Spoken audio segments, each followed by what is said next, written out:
Bien, hermanos, que el Señor les bendiga. Es un gusto tenerlos aquí con nosotros, alabando y glorificando a nuestro Dios. Así que ya cantamos, ya nos gozamos en su presencia. Ahora llega el momento en el que vamos a escuchar la palabra del Señor. Así que abra su Biblia en primer libro de Samuel, en el capítulo 22. Primero de Samuel, capítulo 22.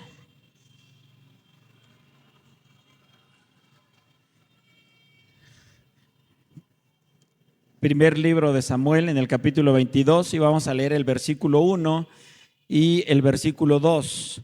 Primero de Samuel, capítulo 22, versículos 1 y 2. El tema de esta noche, buscando refugio. Léalo conmigo. Dice la palabra del Señor: yéndose luego David de allí, huyó a la cueva de Adulam. Y cuando sus hermanos y toda la casa de su padre lo supieron, vinieron allí a él. Y se juntaron con él todos los afligidos y todos los que estaban endeudados y todos los que se hallaban en amargura de espíritu, y fue hecho jefe de ellos, y tuvo consigo como 400 hombres. Todos conocemos el entorno que se estaba viviendo en aquel entonces.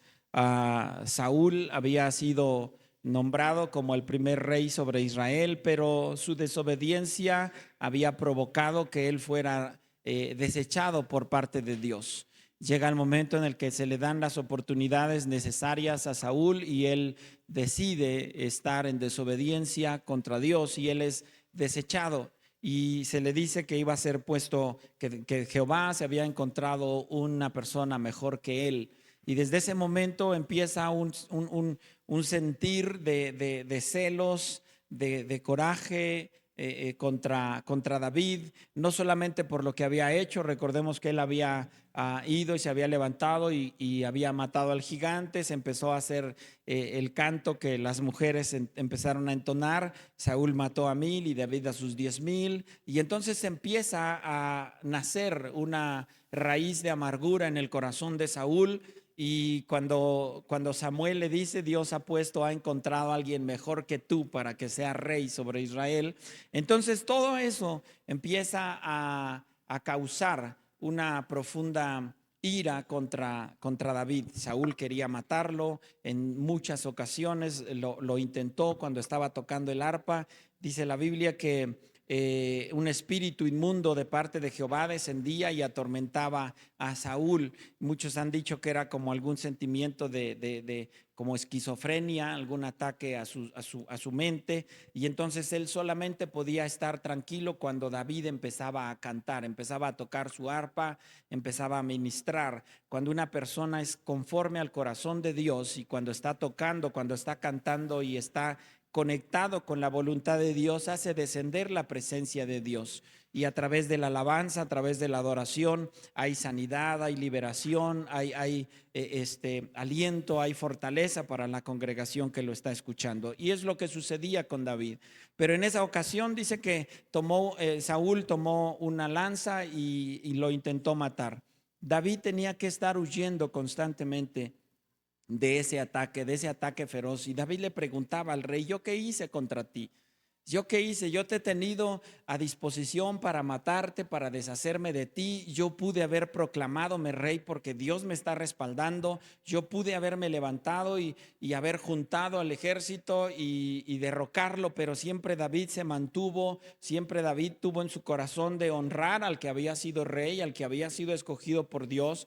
Y entonces él nunca lo hizo. Sin embargo, él mejor prefería estar huyendo, ir de un lado para otro. Era lo que estaba sucediendo con David. Él no tenía estabilidad, él no podía hacer raíces en ningún lugar porque Saúl lo perseguía de uno a otro lugar donde él estaba. Y en esta ocasión dice que David tenía una conciencia clara de que era perseguido y él tiene que buscar un refugio. Y es lo que nosotros estamos leyendo en estos versículos. Yéndose luego David de allí, huyó a la cueva de Adulam. Esa cueva, Adulam, significa precisamente eso: refugio. Él necesitaba estar ahí porque su vida corría peligro. Él tiene la conciencia de que su vida corre peligro y por eso es que huye. Es lo primero que nosotros podemos ir viendo en esta historia. La vamos a ir descifrando poco a poco para que podamos entender lo que Dios tiene para nosotros en estos versículos. Estos 2 versículos, Dios tiene algo para ti y para mí en esta noche. Entonces, en primer lugar, David está consciente de que es perseguido. De otra manera, él no hubiese buscado un refugio. Nosotros leemos esto y es necesario entender, David se ve en peligro. Y era tan grande el peligro que cuando nosotros leemos la historia de David, cuando él está platicando con Saúl y le dice, ¿cómo es posible que tú vas a ir contra ese gigante? Y David da un testimonio impresionante. Dice, tu siervo es pastor de ovejas de su padre. Y cuando llega un oso o un león e intentan robarme alguna de las ovejas, yo he saltado. Imagínate lo que hacía David, la valentía que tenía David de saltar sobre un oso, sobre un león, para arrebatarle del hocico, de las garras, su oveja y matarlo con sus propias manos. David no era un cobarde. Cuando David llega al momento de que Goliat está retando al ejército de Israel y todo el mundo sale corriendo, incluyendo al rey, todo el mundo sale huyendo, todo el mundo se va y se esconde. Él dice, ¿quién es este incircunciso que no está molestando? A él no le molestó que dijeran algo contra el rey y contra el pueblo de Israel. El celo que nació en David era porque está hablando mal contra Dios, contra Jehová de los ejércitos. El celo que apareció en él era por Dios y por el nombre de Dios. David no era un cobarde, sin embargo lo vemos en esta circunstancia teniendo que huir.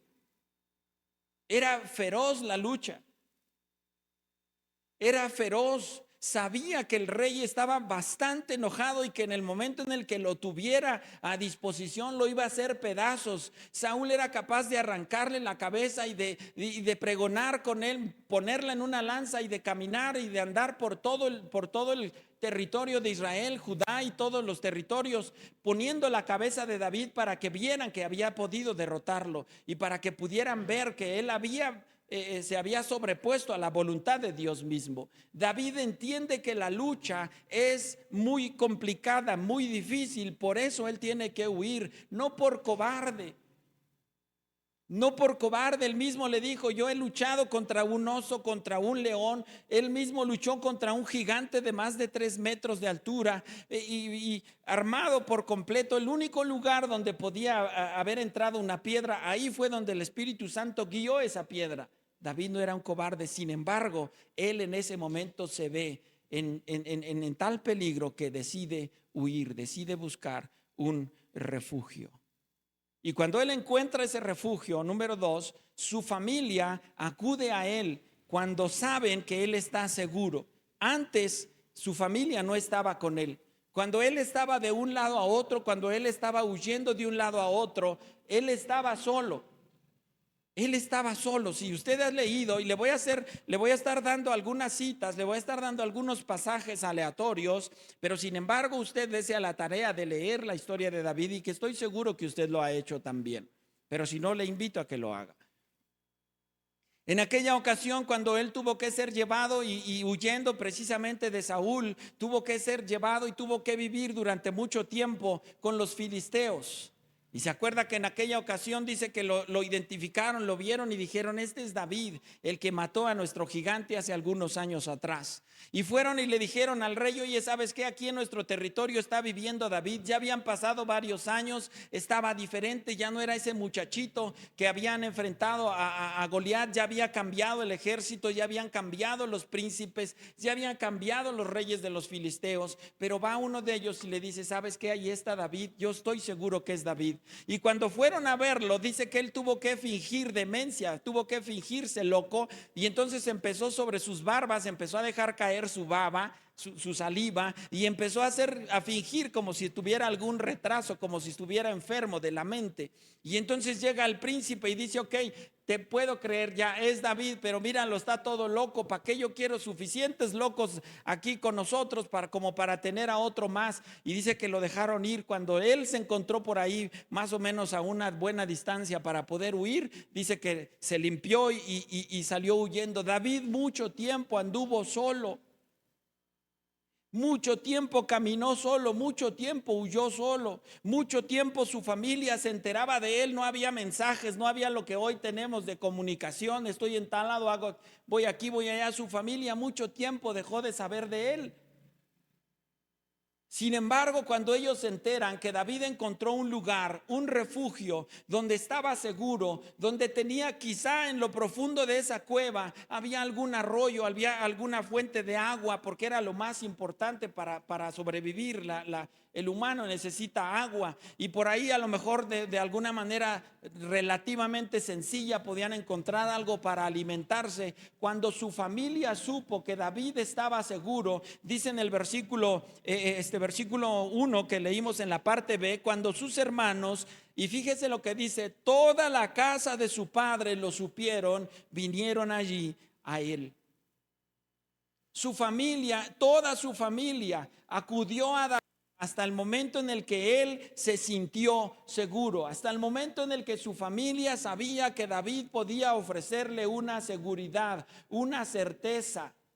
Hasta ese momento su familia acudió a él, no antes.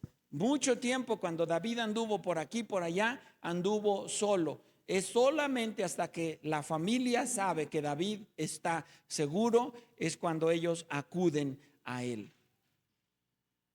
Vaya acordándose lo que estamos diciendo, porque ahorita vamos a empezar a hacer las aplicaciones prácticas para nuestra vida el día de hoy. Número 3, no solo su familia viene a él, sino también diferentes personas. Versículo 2, y se juntaron con él todos los afligidos y todos los que estaban endeudados y todos los que se hallaban en amargura de espíritu. Ahí están 3, afligidos, endeudados y en amargura de espíritu. Se enteraron que David estaba ahí.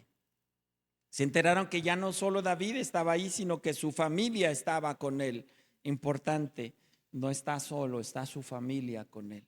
Y entonces esa gente empieza a buscar también el mismo refugio que había encontrado David. Esa misma gente empieza a buscar, si David lo logró y si David está ahí seguro, y si David y su familia están seguros, yo quiero lo que David tiene.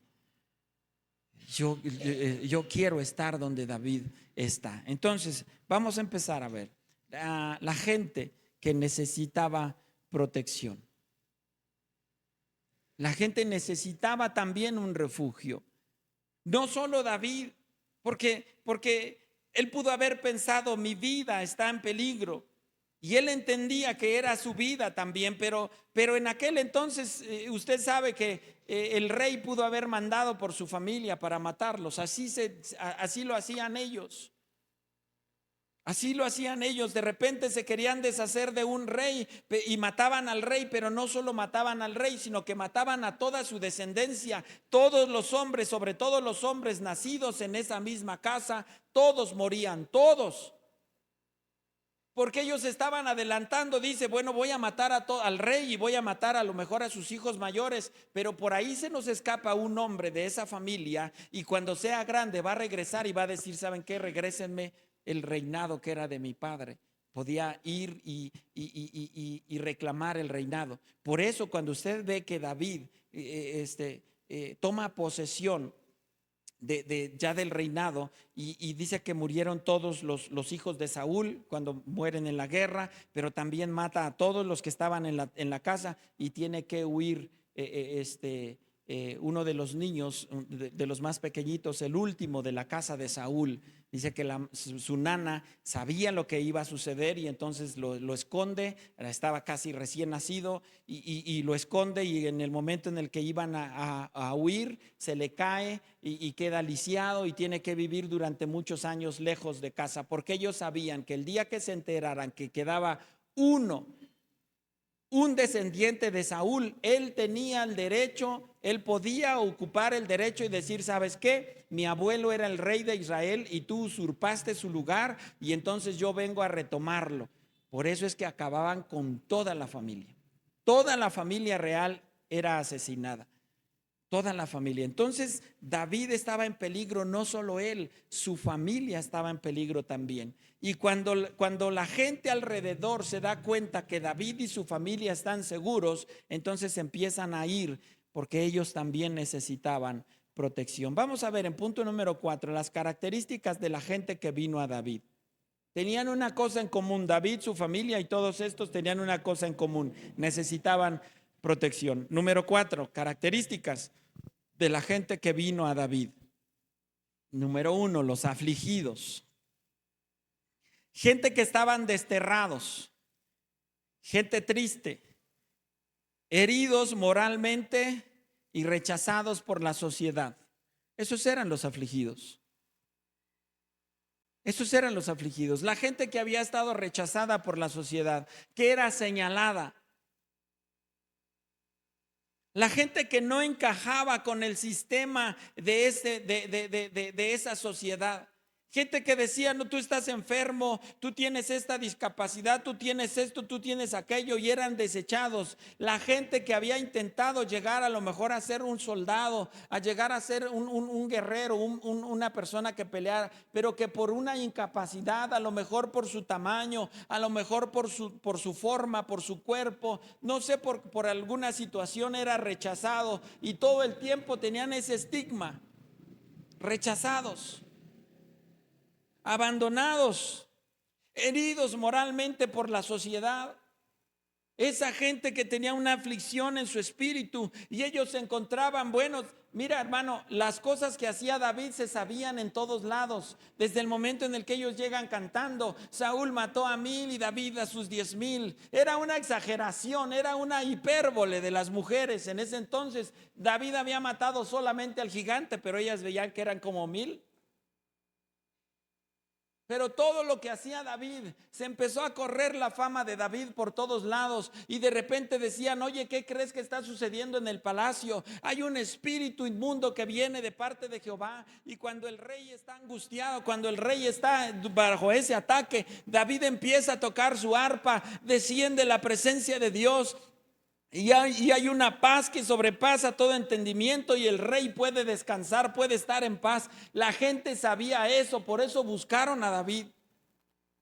Porque decía, si Dios pudo a través de David, a través del arpa, a través del canto, a través de la adoración de David, pudo darle paz, nosotros necesitamos paz. Estaban afligidos. Lo que la sociedad rechazaba, David lo recibió ahí. Ellos empezaron a buscar los afligidos, desterrados, tristes. Ahí estaban ellos todos. ¿Quién más? Los endeudados. Gente que no tenía nada. Pero no solamente no tenía nada, en aquel entonces, usted lo ha leído en la escritura, dice que cuando alguien pedía dinero y no podía pagarlo, lo mandaban llamar y lo tomaban preso. Y si no podía, mientras él estaba trabajando, no podía pagar preso, menos. Y entonces empezaban a crecer los intereses. Por eso llegó el momento en el que Dios puso un stand, dijo, ¿sabes qué? Ya no abusen de los intereses con la gente. Entonces el que no podía pagar decía, ok, no me puedes pagar, voy a llevarme a tus hijas para que sean mis siervas o a tus hijos para que sean mis esclavos. Y empezaban a pagar con su gente. Cuando se acababa su gente, su descendencia, ya se llevaron a la esposa, ya se llevaron a los hijos, ya se llevaron a las hijas, ya se llevaron el ganado, ya se llevaron y no alcanza a pagar, les quitaban sus territorios también. Si tenía un terreno, si tenía donde sembrar, si tenía donde vivir, todo le quitaban, todo les arrebataban. No solo no tenían nada, sino que todavía debían. Esas personas normalmente lo que tenían que hacer era huir. Muchos de ellos preferían salir huyendo con su familia cuando podían hacerlo antes que ser esclavos. Entonces esa gente estaba yendo de un lado a otro, buscando algún lugar donde poder asentarse, donde empezar de cero, porque no tenían absolutamente nada más que su esposa, sus hijos, las poquitas pertenencias que podían tomar se las llevaban. Esos eran los endeudados. gente que no podía pagar. Lo único que tenían era su familia, era su esposa, eran sus hijos. Y entonces agarraban sus pocas cosas y mejor decidían huir. Y entonces se enteraron que David estaba ahí y corrieron a donde David estaba. Encontraban cierta paz en él, en la pura presencia de David. Entendemos que no era la presencia de David, la presencia de Dios, la unción que acompañaba a David. Entonces fueron ahí con él los endeudados. ¿Quién más? Los de amargura de espíritu. Gente resentida contra el gobierno, gente resentida contra alguna persona, gente con odio, gente con rencilla, gente con rencor, gente con celos, gente que no podía ser feliz. A lo mejor tenían dinero, pero no eran felices. A lo mejor tenían posesiones, a lo mejor su familia estaba ahí, pero había algo en su corazón, estaban amargados. Raíces de amargura en ellos. Y entonces van y acuden con David porque había algo en David. Decían, bueno, es que miren, vamos a entender una cosa. David tenía todo el derecho de matar a Saúl. Lo pudo haber hecho. David pudo haberse desquitado de sus hermanos en el momento de que fue ungido como rey sobre Israel. Lo primero que pudo haber hecho, a ver, mis hermanos, los que se burlaban de mí, los que me corrían, los que me maltrataban, los que me humillaban, vamos a empezar a tomar cartas en el asunto. Y después lo pudo haber hecho con Saúl, y después lo pudo haber hecho contra todos aquellos que se levantaban. Sin embargo, él decidía perdonar. Y la gente entendía que había algo distinto en David cuando él podía tomar la justicia por sus propias manos. Él le gritó en 3 ocasiones a Saúl: mira, Saúl, ¿qué tienes contra mí? ¿Yo qué te he hecho? Mira, te he tenido aquí a distancia. La vez que más cerca lo tuvo, dice que alcanzó a cortar la orilla del manto. Imagínense, tan cerca lo tuvo. Y los que estaban con él en ese momento en la cueva le decían: mátalo, Jehová lo ha puesto para que lo mates. Y dijo: lejos sea de mí que yo ponga mi mano contra el ungido de Jehová. Lejos sea de mí. Nunca me atrevería. Y todavía ya cuando estaba lejos le hacía la seña: ¿qué tienes conmigo? Mira, yo no te quiero hacer ningún daño, yo te respeto, yo te honro, eres el rey. Te tuve para matarte, pero no lo quiero hacer. Y la prueba está en esto: aquí está la esquina de tu vestido, aquí está tu lanza, aquí está tu espada, te tuve tan cerca. Y la gente se da cuenta de eso y dice: yo tengo tanta amargura que necesito saber qué hace David para no amargarse. ¿David tenía derecho de estar amargado? Mucho. Su propia familia, cuando le hablaron a su padre, a Isaí, y le dijeron: Isaí, prepara tu casa, prepara tus hijos, porque Jehová ha encontrado a uno de tus hijos, va a ser rey sobre Israel. Y mandó llamar a los grandes, a los guapos, a los fuertes, a los soldados, a los que tenían. Y al pobre muchachito apestoso a oveja, ni siquiera se acordó de él. ¿Tenía motivos de resentirse, de tener celos, de tener coraje en su corazón? Sí, mis hermanos. Muchos. Y empieza a pasar uno y se levanta Samuel y dice: frente a mí está el ungido de Jehová. Y Dios le dice: shh, despacio. Pero si mira lo que grande, qué fuerte, qué guapo, qué porte. Sí, tú miras lo de afuera, pero Jehová mira lo de adentro. Siéntate, ese no es. Y viene el otro, y el otro, y el otro, y el otro, y ninguno fue. Y Samuel va y le pregunta: oye, ¿son todos? No, falta uno, pero pues ese es un pastorcito de ovejas. Tráelo, porque no vamos a comer hasta que no lo traigas. Él tenía motivos para resentirse. Y cuando va a la guerra, su padre le manda la comida y llega con su hermano y le pregunta: ¿qué está sucediendo? Y le empiezan: ¿tú qué estás haciendo aquí? En resumidas palabras, tú nomás vienes de metiche, de chismoso, de morboso, vienes a ver lo que está sucediendo. Vete por allá, te van a hacer pedazos. Hasta que llega el momento en el que David le dice: ¿qué no es esto mero hablar? Nomás estás de hablador. Porque yo te veo temblando, tus piecitos te tiemblan cuando se levanta este gigante. tenía muchos motivos para llenarse de amargura, pero sin embargo él prefería llenarse de la presencia de Dios. Su propia esposa, qué bonito te veías, bailando desnudo frente a las doncellas de Israel. Y muchos han dicho que literalmente estaba desnudo, desvestido, sin ropa, y no es cierto. No es cierto. Lo que David se quitó fue las ropas reales.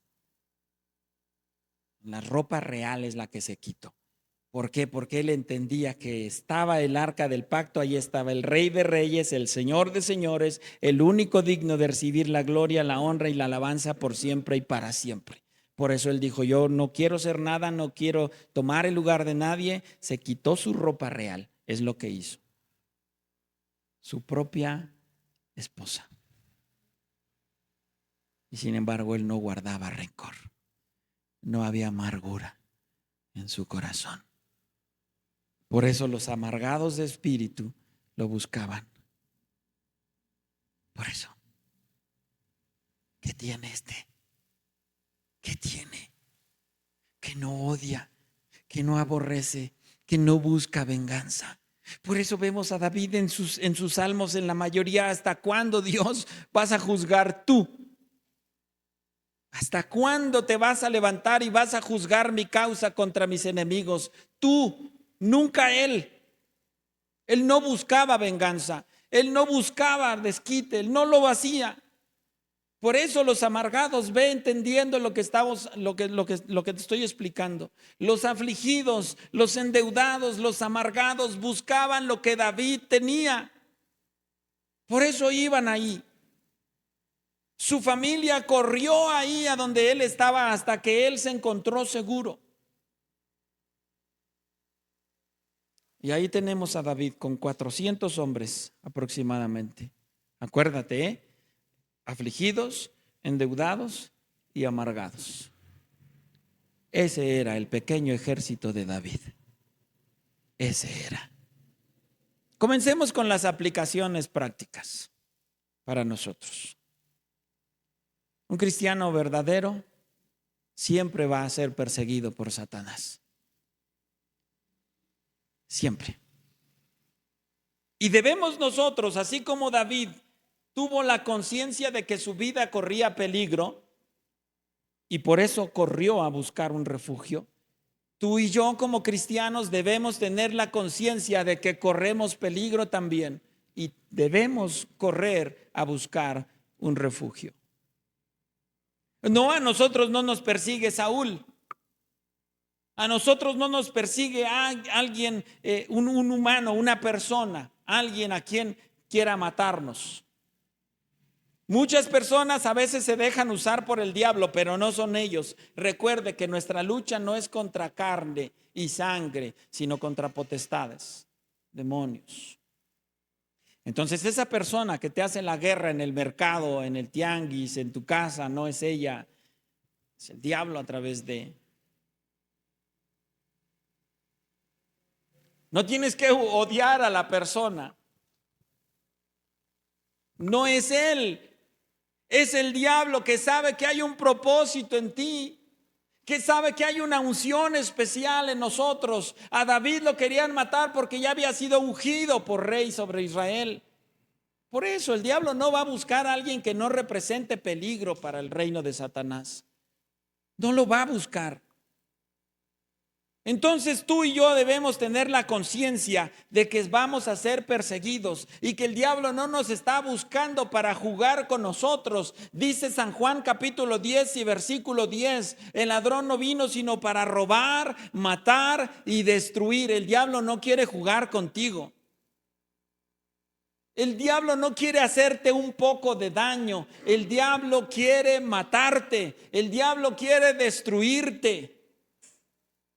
Y muchas veces lo va a intentar de manera física. Muchas veces Dios te va a tener que librar, Dios te va a tener que proteger de un accidente, Dios te va a tener que proteger de alguien ahí en la calle, tantos locos, tantas personas que pasan, que quieren hacerte daño, pero muchas veces lo que va a tratar de destruir es tu testimonio. Va a tratar de destruir tu trabajo en la iglesia, va a tratar de destruir tu trabajo en la sociedad, va a tratar de hacerte caer por unos pesos. Mira, hermano, el diablo va a tratar de que tú caigas de alguna manera. Y en algunas ocasiones hemos leído, yo leí hace algunos años que llegó un pastor nuevo a un pueblo, a un poblado. No había pastor y entonces el pastor llegó y empezaba a moverse en la comunidad. Empezaba a andar, pero la gente ya sabía, por ahí algunos ya sabían que era pastor. Y dice a una persona que se subió al bus, al camión en la ciudad, se tenía que mover de un lado a otro y pagó su pasaje. Ya sabe, de esas veces en las que se llena tanto el camión que la persona se sube por la puerta de atrás, ¿sí? Se subió por la puerta de atrás y le dijo, ¿le puede pasar un pasaje? Ya sabe, ¿no? Lo van pasando hasta que llega el chofer cobra y manda el cambio. Y entonces el pastor hizo eso, pagó su pasaje, le regresan el cambio, el pastor lo toma y le habían regresado cambio de más. Le regresaron cambio de más. Y entonces el pastor lo guarda, lo echa a su bolsa, te agarra y avanza. Llegan al lugar donde se tenía que bajar, llegan a la terminal y entonces el pastor deja que todo mundo se baje y va con el conductor y le dice, oye, me cobraste mal el pasaje. Dice, era tanto y tú me mandaste cambio, así que aquí está lo que no es mío. Y la persona se quedó sorprendido y le dijo, gracias. Le dijo, ¿sabe una cosa? Yo sé que usted es el nuevo pastor. Y yo esto lo hice adrede para saber si podemos confiar en usted. Si usted se hubiera ido con mi cambio, con el dinero que le di de más, jamás me iba a parar en la iglesia de donde usted va a predicar. Pero por cuanto esto hizo, el domingo nos vemos en la iglesia. El diablo va a tratar de destruir. Si no puede matarte físicamente, va a tratar de matar tu testimonio. Porque él no está jugando a ser diablo. Él viene a robar, a matar y a destruir. Entonces nosotros como David debemos saber que nuestra cabeza tiene precio. Tu cabeza tiene precio. Cuando quieres servir a Dios, cuando quieres buscar a Dios, cuando te quieres consagrar a Dios, cuando quieres salir a evangelizar, cuando quieres tocar un instrumento, cuando quieres cantar, cuando quieres aprender a predicar, tu cabeza tiene precio. Y debes estar consciente. Así como lo hizo David, debes estar consciente. Primera de Pedro capítulo 5 versículo 8. Primera de Pedro 5, 8. Por ahí ya lo tienen. Ahí está, mire, sed sobrios y velad, porque vuestro adversario el diablo, como león rugiente, anda alrededor buscando a quien devorar. Debemos estar alertas. Vuestro adversario el diablo anda alrededor buscando a quien devorar. Tú y yo debemos estar conscientes que el diablo nos está buscando. Y no te está buscando precisamente para invitarte un refresco y unas papas. Está buscando para destruirte, para devorarte. Y un león, tú nunca vas a ver a un león jugando comida. El león va a brincar y son especialistas, son expertos, saber dónde van a morder. Una sola mordida hace pedazos. Si lo agarra en el cráneo, si lo agarra en el cuello, si lo agarra en donde lo agarre. Pero ellos siempre van a buscar la cabeza, van a buscar el cuello o van a buscar las costillas, porque en el momento en el que ellos dan la mordida, rompen las costillas del pobre animal que se haya puesto enfrente de ellos y lo hacen pedazos. No dejan un cachito del pobre animal. Y es lo que el diablo está haciendo, está buscando y está dando vueltas a tu alrededor. Y en el momento en el que te descuides, te hace pedazos. Por eso insistimos tanto, busca a Dios. Por eso insistimos tanto, ora. Tien tiempo devocional en tu casa un rato todos los días. Todos los días. Pasa una noche en vela en la presencia de Dios. Porque el diablo no está jugando. En el momento que te encuentre con la guardia abajo, él no va a jugar contigo. Él te va a dar un golpe que te va a noquear. Y no solamente te van a contar hasta 10, te van a contar hasta el 1000 y no te vas a levantar. ¿Qué más? Cuando se enteraron que David estaba seguro, su familia corrió a él.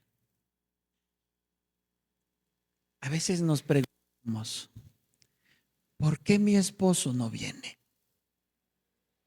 ¿Por qué mis hijos no quieren? ¿Por qué mi mamá, mi papá, mis hermanos no quieren venir a la iglesia? Porque todavía no nos ven seguros a nosotros. Porque a veces nosotros somos los culpables con nuestro mal ejemplo.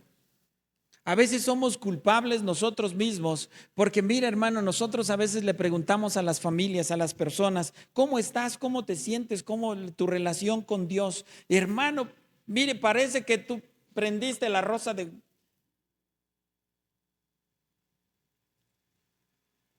Y empiezan a llorar, ay, pastor, me está pasando esto y esto. Entiendo, hay etapas en nuestra vida donde Dios nos lleva al desierto, ¿verdad?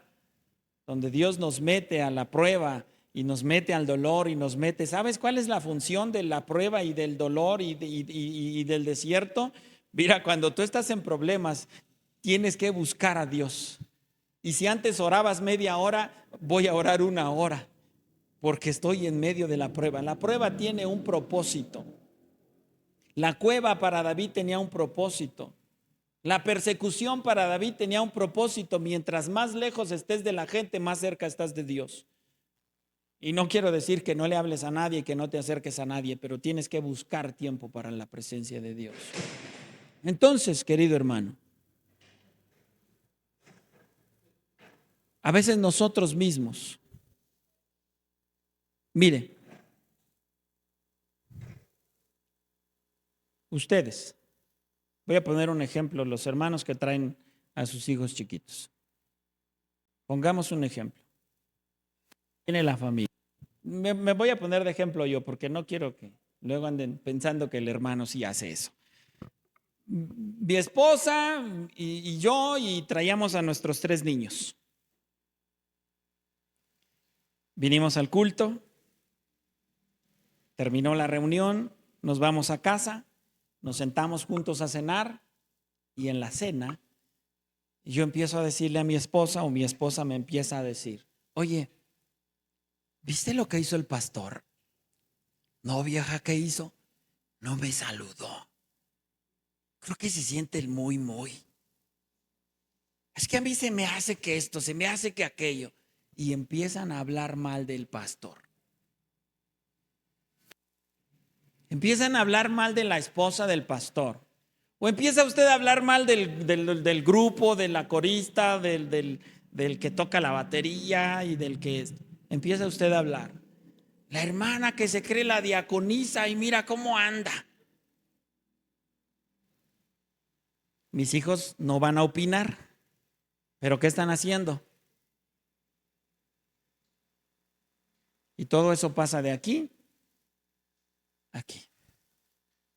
Y en un tiempo los pastores somos el superhéroe de los niños. A mí muchos niños me han dicho, pastor, cuando yo sea grande quiero ser como usted. Y yo le he dicho, no, ¿por qué no? No, pues es que quiero que seas mejor, ¿no? Yo quiero ser pastor como usted. Conforme van creciendo se les va quitando esa ilusión y luego ya ni me saludan cuando me ven en la calle, ¿no? Pero el niño escuchó que usted criticó al pastor. Ese pastor que era su héroe. Ese pastor que le cae bien. Y entonces el niño empieza a llenarse de eso en su cabecita. ¿Sabes qué va a pasar cuando él tenga la edad para decir yo vengo o no vengo? ¿Sabes qué va a pasar? Se va a ir. Porque lo que oyó fue: el pastor es malo, el pastor es hipócrita, la esposa del pastor es esto, la esposa del pastor es aquello, los hijos del pastor son esto, aquello. ¿Sí te das cuenta? Por eso tú y yo debemos de tener mucho cuidado cómo hablamos. Mucho cuidado lo que decimos en casa. Porque nuestros hijos se van por eso. Nuestros hijos no se enamoran de Dios por eso. Entonces, tú y yo debemos de hacer las cosas. Mira, le estás predicando a alguien nuevo, a alguien de tu familia. Y de repente están comiendo en la casa y empieza la plática y empiezan a hablar del pastor, empiezan a hablar es que en la iglesia, es que esto, es que aquello. A ver, ahora invítalo a que venga a la iglesia. Invítalo. ¿Cuándo crees que va a venir? Porque tú mismo estás diciendo, porque tú mismo estás hablando, porque tú mismo lo estás haciendo. Lo mismo pasa entonces. La gente va a venir a ti hasta que vean que tú estás seguro. Hasta que ellos puedan ver, hay algo en ese lugar, hay algo en ese pastor, algo le dicen ahí que lo hizo cambiar. Ya no es el enojón, ya no es el berrinchudo, ya no es el borracho, ya no es el drogadicto. Algo sucedió. Ahora ya no le grita a su esposa: vieja, ¿a qué horas me sirves de comer? Ahora se levanta y le dice: mi amor, te ayudo, ¿qué necesitas? Caliento tortillas, lavo platos, hago esto. Pues a este, ¿qué le pasó? ¿Qué mosco le picó a mi papá, por ejemplo, si tienes hijos grandes? Antes cómo trataba a mi mamá y ahora la trata re bien. Y entonces la gente se va a acercar a ti hasta que te vea seguro. La gente va a correr a ti hasta que sepa que tú tienes tus pies firmes en la roca que es Cristo. En alguna ocasión por ahí estaban la familia y les avisaron, les llamaron por teléfono y les dijeron: ¿sabes qué? La tía está muy grave, una tía de mi esposa está muy grave. Ya empezaron a llamarle a la familia para que se empiece a despedir y dijeron que si queremos traer al padre para que le dé la extrema unción. Entonces pues llámenle al padre, y le hablaron a alguien más y dijeron: no, no le llamen al padre, háblenle a Rafa. Y me habla a mí y oye, que si puedes ir. Sí, claro, yo fui y les prediqué y les di. Me dijeron dónde estaba y entré. La señora estaba entubada, estaba muy mal, ya no funcionaba, ya tenía no sé cómo se llama el término médico, pero ya todo fallaba ya. Entré, estuve hablando con ella, estuve predicándole, le hice que me acompañara en una oración. Ella estaba inconsciente, pero ellos oyen, ellos escuchan. Entonces le hice que hiciéramos una oración, empezó a sentirse tranquila, a estar más tranquila. Oré por ella, salí, les dije: ¿quién falta de despedirse? Y me dijeron: no, pues falta él y él, 2 personas. Y le dije: entren y sean breves, porque ya no va a durar mucho. Me despedí de la familia ahí en el hospital Gustavo Vaz, y más o menos mi casa, que es su casa, está por ahí por la Sor Juana y Rancho Grande. Estamos a 5 minutos. Agarré mi motoneta, llegué a 5 minutos, abriendo la puerta, suena el teléfono. Yo sabía quién era. Yo sabía qué era. En cuanto entré, la dejé. ¿Qué pasó? Ya falleció la señora. Yo sabía que eso iba a suceder. ¿Sabes por qué me llamaron a mí? Porque ellos saben que lo que predicamos es verdad. Porque ellos lo entienden. Es complicado para ellos dejar su estilo de vida, todo es difícil. Y no critico, antes seguimos orando por ellos, seguimos apoyando, y cuando ha sido necesario, ahí estamos. Pero ellos van a correr a ti cuando estás seguro en Cristo. Van a correr cuando estás seguro. Jóvenes, los van a buscar sus amigos Cuando sepan que ustedes están firmes, que hay una fe, que son distintos, que no están por las modas, que no están por lo que dicen los demás, que no están porque si todos fuman, yo fumo, si todos toman, yo tomo. No están por eso. Te van a buscar, muchacho. Te van a buscar, jovencita. Por eso tienes que estar arraigado en Cristo.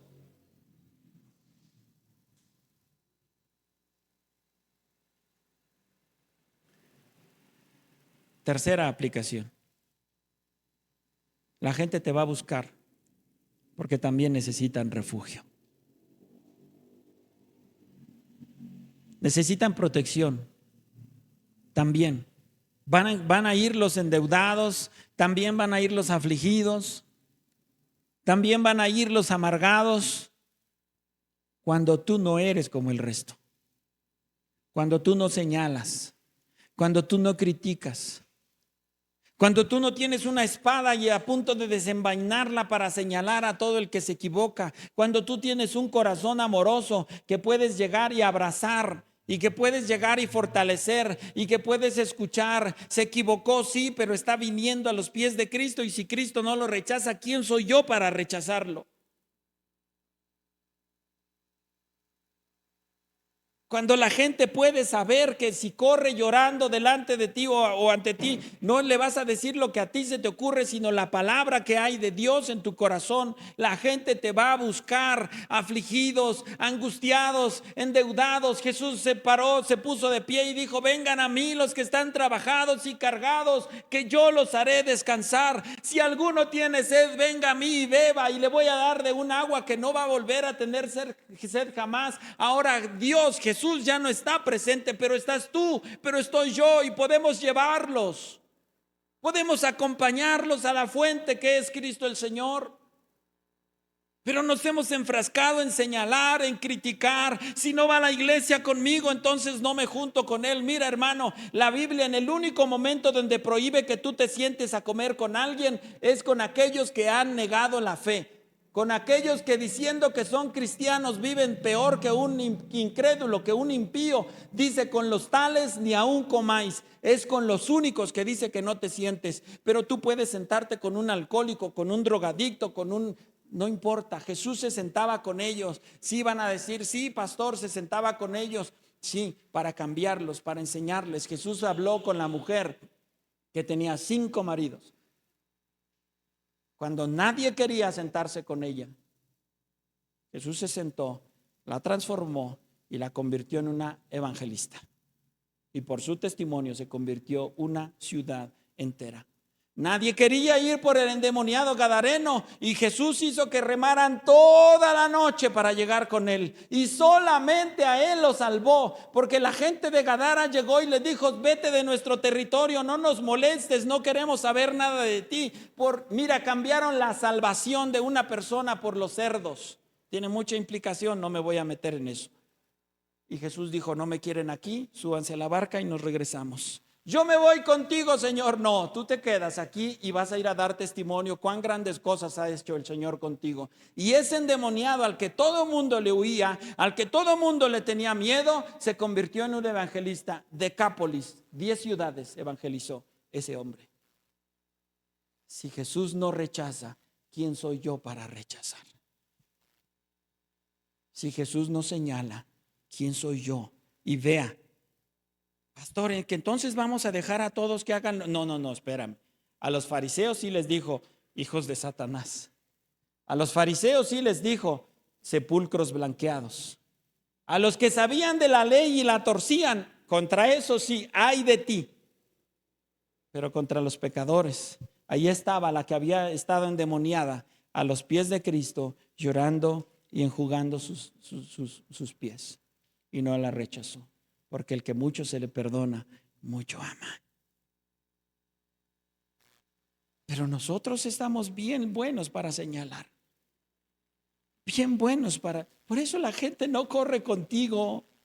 Por eso la gente no te busca. Por eso la gente no se acerca, porque lo primero que va a escuchar de ti es crítica, es señalar. Es que tú, quítate de aquí, que soy más santo que tú. No, mi hermano, David recibió a todos. y David ministró a todos. Después tienes a esos 400 hombres que dice ahí, afligidos, endeudados y amargados. 400 valientes de David, capaces de morir por David.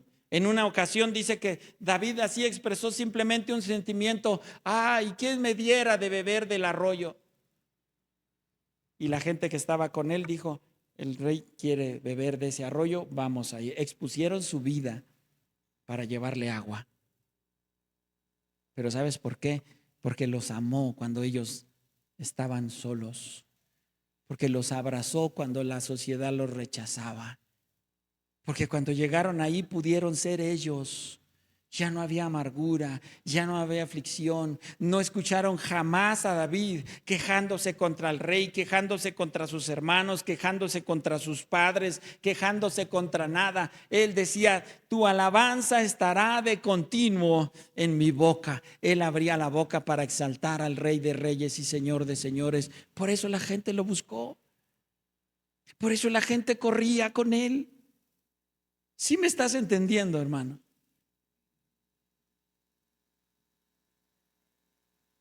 Eso es. Eso es. La gente va a correr contigo cuando tú estés seguro, cuando tú seas distinto, cuando tú seas completamente diferente al resto. Van a correr. Estaban amargados, pero David tenía el corazón lleno de la palabra de Dios. Y dice que la palabra del Señor es dulce como la miel. Entonces al amargado le daba miel.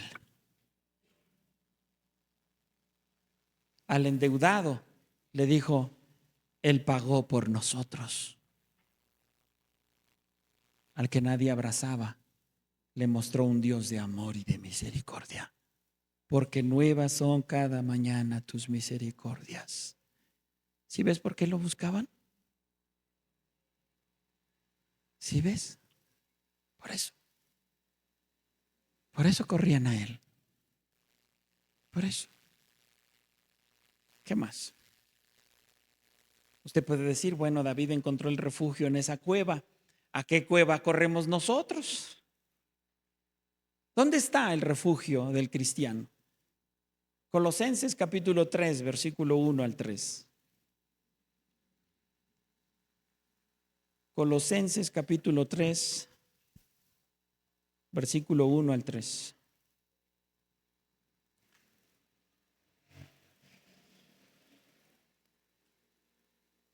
Si pues habéis resucitado con Cristo, buscad las cosas de arriba, donde está Cristo sentado a la diestra de Dios. Poned la mira en las cosas de arriba, no en las de la tierra, porque habéis muerto. Y dice ahí: y vuestra vida, ¿qué? Está escondida en Cristo, con Cristo en Dios. Tú ya no necesitas una cueva. Tu vida está escondida con Cristo en Dios. ¿A dónde corre el cristiano entonces? A los pies de Cristo. Ahí encuentras el refugio. Ahí encuentras la fuerza. Ahí encuentras la paz. Ahí encuentras la fuerza. Ahí encuentras todo lo que tú necesites a los pies de Cristo. A los pies de Cristo. ¿Qué más? Salmo 35, versículo 9 y versículo 10.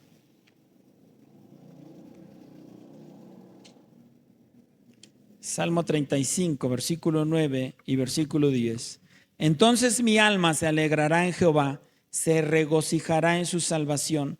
Todos mis huesos dirán: Jehová, ¿quién como tú, que libras al afligido del más fuerte que él, y al pobre y menesteroso del que le despoja? ¿A dónde dice él que tiene que correr? Jehová. Entonces mi alma se alegrará en Jehová y se regocijará en su salvación. Todos mis huesos dirán: Jehová, ¿quién como tú, que libras al afligido del más fuerte, al pobre y al menesteroso? ¿A dónde corría David? Con Jehová. Con Jehová. Y él mismo, David, en 2 de Samuel, capítulo 22, 2 de Samuel, capítulo 22, versículo 1 al versículo 4.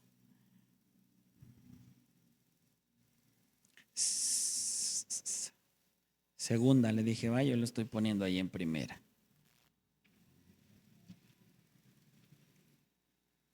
Segundo de Samuel 22, del 1 al 4. Habló David a Jehová las palabras de este cántico, el día que Jehová le había librado de mano de todos sus enemigos y de la mano de Saúl. Dijo: Jehová es mi roca y mi fortaleza y mi libertador. Dios mío, fortaleza mía, en él confiaré. Mi escudo y el fuerte de mi salvación, mi alto refugio, Salvador mío, de violencia me libraste. Invocaré a Jehová, quien es digno de ser alabado, y seré salvo de mis enemigos. ¿A dónde corría David? Con Jehová. Ahí está. Dice que cuando fue librado de sus enemigos y de la mano de Saúl, ya no tenía que seguir huyendo de Saúl. Y él no confió y no le dio las gracias al ejército, no le dio las gracias a nadie más. Fíjate, versículo 2. Dijo: Jehová es mi roca y mi fortaleza y mi libertador. Dios mío, fortaleza mía, en él confiaré. Mi escudo y el fuerte de mi salvación, mi alto refugio, Salvador mío, de violencia me libraste. Invocaré a Jehová, quien es digno de ser alabado, y seré salvo de mis enemigos. David reconoce a Dios porque él fue el que lo libró de sus enemigos. ¿A dónde vamos a correr tú y yo como cristianos? El mismo Dios de David es el mismo Dios que tú y yo tenemos. Si salvó a David, nos va a salvar a nosotros. Si protegió a David, nos va a proteger a nosotros. Si libertó a David, nos va a libertar a nosotros. Si le dio la fortaleza a David, lo va a hacer contigo. Lo único que nos estamos equivocando es en que David sabía correr hacia Dios. Y a veces nosotros corremos a cualquier otro lado menos a Dios. Intentamos de todo cuando lo primero que tenemos que hacer es esto: correr a Dios. Y aún en medio de la prueba, aún en medio del dolor, te bendeciré, Señor mi Dios. Todo el tiempo te alabaré. Y cuando dice todo el tiempo, es todo el tiempo. En la cueva, David alababa al Señor. Cuando no tenía nada que comer, alababa al Señor. Cuando estaba en el palacio, alababa al Señor. Y cuando estaba en el templo, se gozaba y se alegraba. Yo me alegré con los que me decían: a la casa de Jehová iremos. Tú y yo tenemos a dónde correr, hermano. Tú y yo tenemos a dónde acudir. Yo no sé qué está pasando contigo hoy. Y yo no sé qué estás sintiendo, si tú sientes que tienes que huir, si tú sientes o te sentías tal vez señalado, afligido, angustiado, endeudado, yo no sé, pero Dios sí sabe. Y si tú estás aquí, no es una casualidad.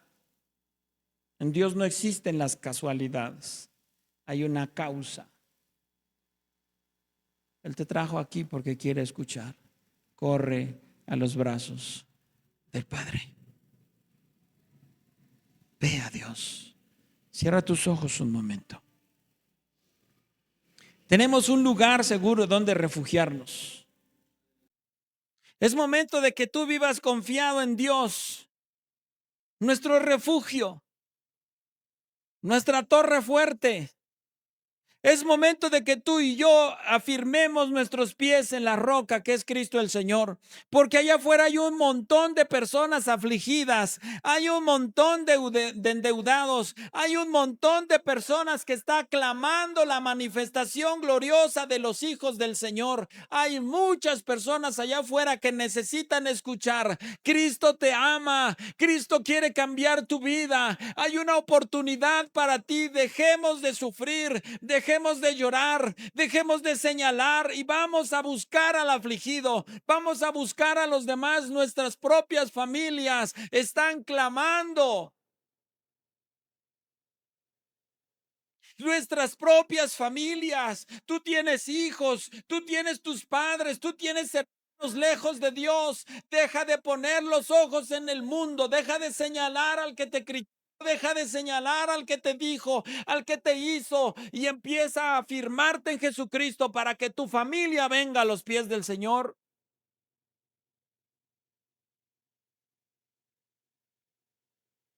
puestos los ojos en Jesús. Él es tu refugio. Él es tu protector. Él es tu proveedor. Él es tu sanador. Él es tu estandarte. Él es. Él es. Y entonces cuando tú estés firme, tu familia va a venir. Entonces cuando tú estés firme, tú vas a hacer un testimonio y la gente va a venir. Entonces, y solo entonces, corramos y busquemos el refugio. Corramos. David en otro de sus salmos dijo: este pobre clamó y Jehová le oyó y le libró de todas sus angustias. Clama al Señor. Estás angustiado, clámale. Estás enfermo, clámale. Te sientes solo, clámale. Te sientes abandonado, clámale. Te sientes rechazado, clámale. Y no dejes de clamar. Ahí está el ciego Bartimeo: Jesús, hijo de David, ten misericordia de mí. Y mientras más lo querían callar, el más fuerte gritaba: Jesús, hijo de David, ten misericordia de mí. Hasta que hizo que Jesús se detuviera. Y tú puedas hacer hoy que Jesús se detenga en tu casa, en tu familia, en tu vida. Clama, clama, clama.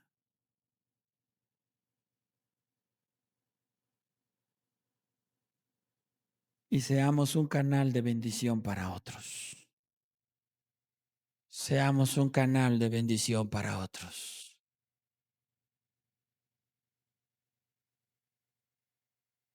Padre, en el nombre de Jesús, estamos delante de tu presencia. Tú conoces nuestro pensamiento. Tú conoces nuestro sentir. Tú conoces el dolor que hay en algunos de nosotros. Tú conoces lo que nos angustia y lo que nos preocupa, pero nosotros sabemos en quién hemos creído y acudimos a ti y corremos a tus pies.